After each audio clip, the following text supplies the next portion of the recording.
we have any questions?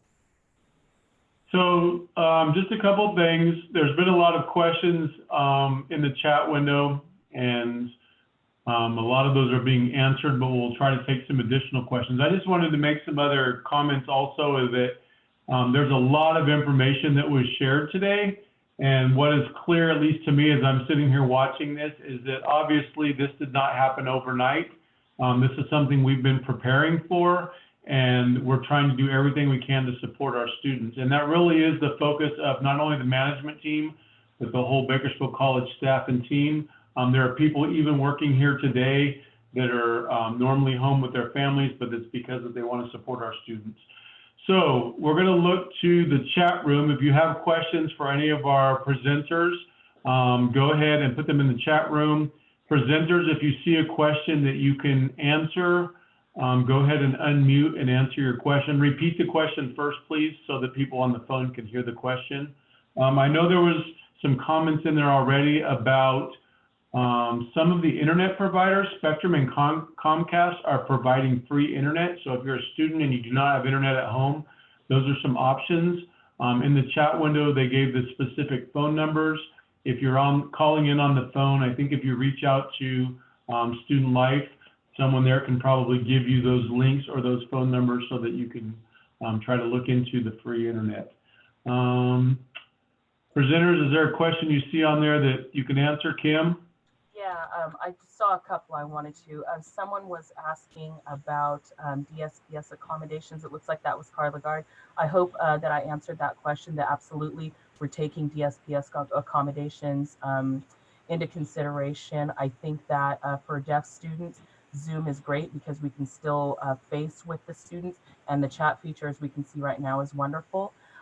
For blind students, we can do a combination of Zoom speaking with them and also providing asynchronous feedback in a Word document that we can then email them that later. And for students with very limited mobility, we have 2 this semester that don't have vocal abilities or the use of their arms. We'll be providing 100% asynchronous support for those students. So we're taking all of those accommodations into consideration. The other question I saw was from Noelia, asking about how we're dealing with the emotional labor and volume of work that goes into this shift into the online learning environment. Great question, because I know that's something we're all dealing with. I want to say that I know that this is a heavy lift for our entire campus community, and I'm so impressed by all of your work. For the Writing Center, we have to first adopt the can-do attitude. We can't make mountains out of a molehill, and so our willingness is the first thing. Secondly, it is unfortunate what we're having to do and the reason that we're having to do it. But I think for myself, I'm choosing to see the silver lining and find the optimism in it. And for us, that is, I've always wondered, why are our workshops not better attended? You know, what can I do to get students to even more utilize the Writing Center and get more meaningful contacts with the Writing Center? And perhaps the problem has been that I was a bit of a dinosaur about it, and we didn't have that online interface in the past that was a normal part of our operation. So at the end of this semester, the Writing Center will work closely with Dean Thorson to look at that data and what those shifts in utilization have been in light of this shift to online instruction, to see if that is an indicator that these are parts of the Writing Center we need to just expand moving forward anyways. So if I see that those workshops are being better attended now than they ever have been, despite the fact that students are completely at home all the time now, then that is absolutely something we'll take into consideration moving forward for the Writing Center. So we're going to seize this opportunity, such as it is. This is Zav Dadaboy, and I'm going to jump in for a second to answer the question about the DSPS services.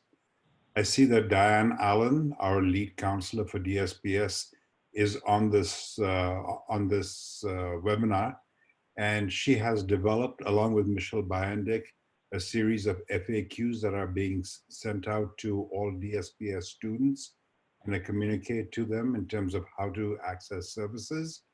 And the same guidance is going to be sent out also to all faculty and staff. Please stay tuned. That should go out early this coming week. Thank you, Zav. Just a reminder to everybody, obviously for all of you and for Bakersfield College also, this is uncharted territory. It wasn't something we were necessarily expecting. So we're all trying to figure this out. We have to be patient. There are some bumps, but the idea is that we genuinely are trying to support you and want to help you in every way we can. There is limited resource, but we are doing the best we can. And as you can hear from the people that are talking about their various areas, they're very excited about what they do. They want to help you, and we're doing everything we can to reach out to you. For presenters, is there any other questions that you're feeling that you need to answer?